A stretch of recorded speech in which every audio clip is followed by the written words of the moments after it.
Hi, it's Dean from the Sanctuary, and we've been getting a lot of questions about the word holistic as it applies to substance abuse and addiction recovery.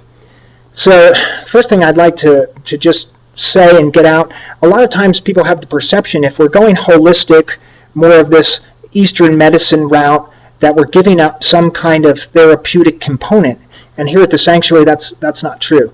We have an amazing psychiatrist that our clients see every week one-on-one. We have an amazing psychologist that they see every week one-on-one, handling those pieces and using all those beautiful components of therapy and medication when necessary. So we have that piece. And we have all these other techniques which are proven to help. And so we've all heard the expression body, mind, spirit. It's really common. You look in any magazine, any kind of addiction magazine, they talk about it. Well, what does that mean? That means if we have something going on in any of those areas, it must affect the other areas. So if I have something pressing my mind, it must affect my body, it must affect my spirit. You put the term soul in there as a unique part of who we are. So let's just talk about what these parts are. So this body piece, we have a body. What's becoming more commonly known in our science now is that the body stores trauma. Each of our cells has intelligence and stores trauma. We're all familiar with having stress, and now I have aches and pains. Well, when we release the aches and pains, the stress can go away in the mind quicker. It helps the two release. They're in relationship. So we have amazing cellular release work that we do here to release the trauma from the body. We're also very serious about the food that we put in our body, because there's programs out there that use vitamin therapy and neurotransmitter therapy, which is awesome.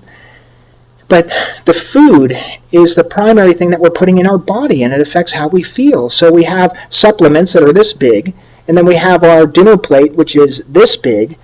And there's so much research in terms of what we're putting in gluten and dairy and the things that we might be intolerant to and how that affects our minds. Something else that's commonly known now is that serotonin is made in the gut. So if our gut is not in good shape, the serotonin in our brain is not going to be in good shape. It just goes to reason. We have then the mind, and we're going to talk about the brain. So the brain is broken into some components. We have the brain stem, that's the pure survival part.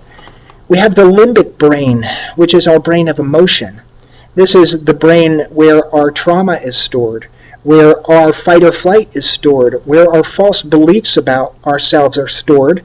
These things get lumped in a packet and they're kept there until they're healed, until they're released. Those parts of the brain are unconscious to us.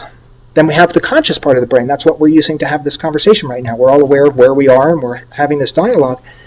What's interesting is that the unconscious part of the brain processes 1,000,000 times more data than the conscious mind. So when we make a decision that we're going to do a certain thing and we're not going to use, and so on and so forth, and then we have this giant supercomputer with all kinds of false beliefs about ourselves, which do you think is going to win? So I talked about our psychiatrists and psychologists. We have a lot of protocols to work on the brain, in addition to a brain supplement protocol that we use.